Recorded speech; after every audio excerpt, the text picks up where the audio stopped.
Whisk egg yolks and sugar. Whisk in milk, oil, and vanilla. Sift in cake flour, cornstarch, and salt.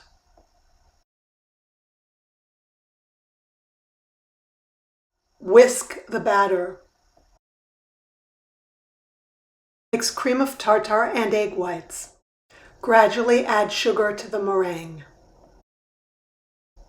Whip till peaks hold.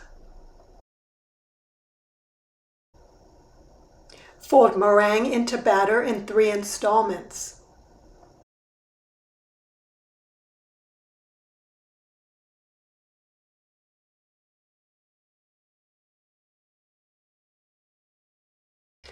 Pour batter into pan.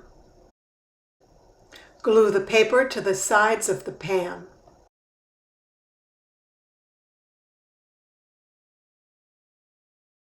Peel parchment paper from the baked cake.